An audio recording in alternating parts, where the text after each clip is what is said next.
year, Dottie was turned into the Ventura County Animal Shelter by her family because she had occlusion and they did not want her anymore.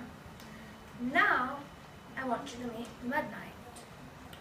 Last summer, Ventura County Animal Shelter found out about a house in Oxnard that was owned by a woman who owned 80 rabbits. Midnight was one of them.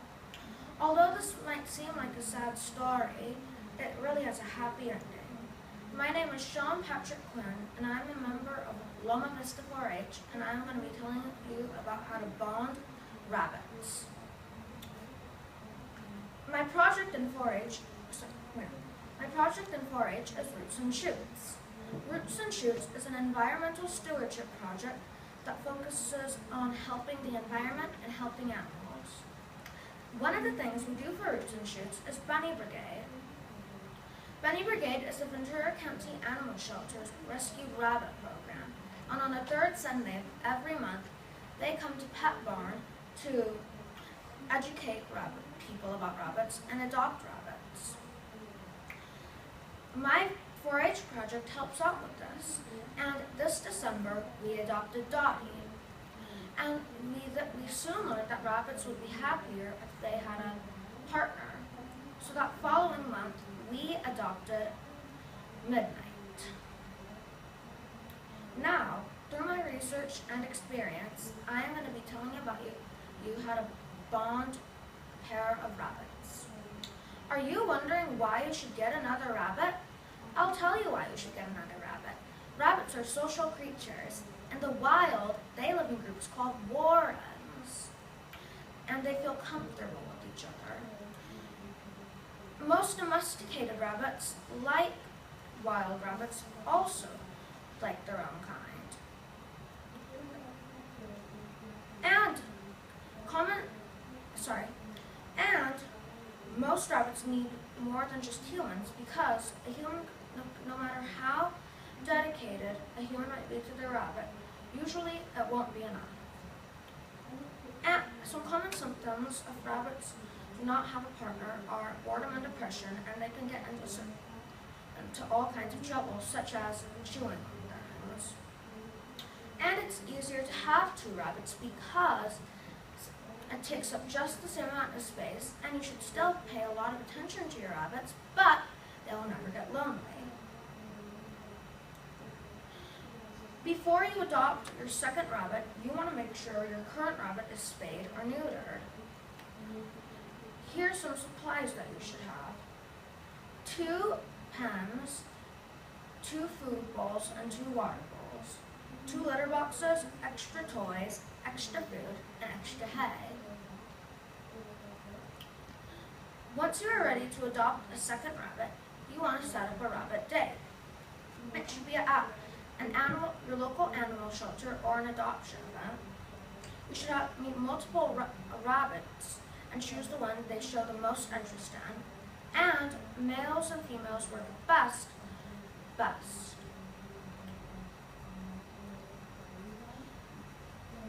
Here are some tips on choosing a partner. You should choose the one they are most interested in. Also, make sure they are not fighting. It's okay if they ignore each other at first. Indifference can be a good sign. They're deciding whether they can trust each other or not. Here are some signs that show they are not threatened. Lying near each other, because it means they can trust each other. Grooming near each other, and eating near each other, because eating is a social activity for rabbits. Once you have brought your second rabbit home, you should set up 2 pens that are near each other, but not too close, because if they're too close, they can bite each other through the cage, through the pens.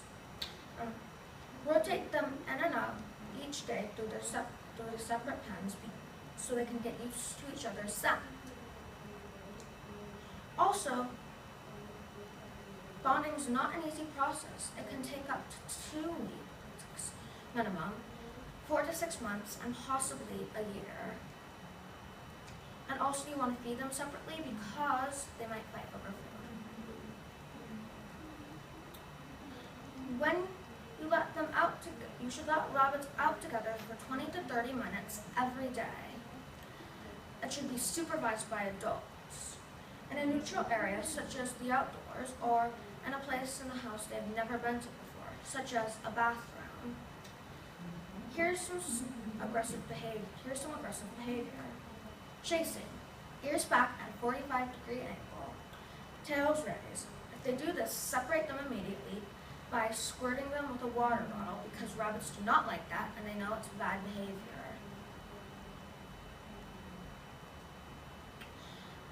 However, there's really no right and wrong way for rabbits to bond.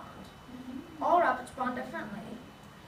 Don't get discouraged if it's taking you a long time for your rabbits to bond.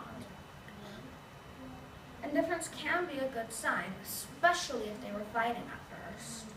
You should gradually increase time together until you are comfortable leaving them alone in one pen. Leaving them together at night will be the last step once you are positive you can trust them. Here's some good signs. Bowing their heads because it means they want to be licked or groomed. Licking or grooming each other. Sitting near each other because it shows they are not threatened. Acting curious by sniffing. Sharing food, because eating is a social activity and usually if they're still fighting, they'll fight over food. And not marking their territory by pooping everywhere. If your rabbits really aren't getting along, some tips and tricks are feeding them a pile of veggies to make them socialize. You should put banana on one's forehead because rabbits love treats, and that rabbit will lick the banana off the other rabbit's forehead, and that rabbit will realize it likes being groomed. Although it might take time, your rabbits can live happily ever after. My sources for this project were the House Rabbit Society, the House Rabbit Network, the Bunny Brigade, otherwise known as the Ventura County Animal Shelter. Any questions?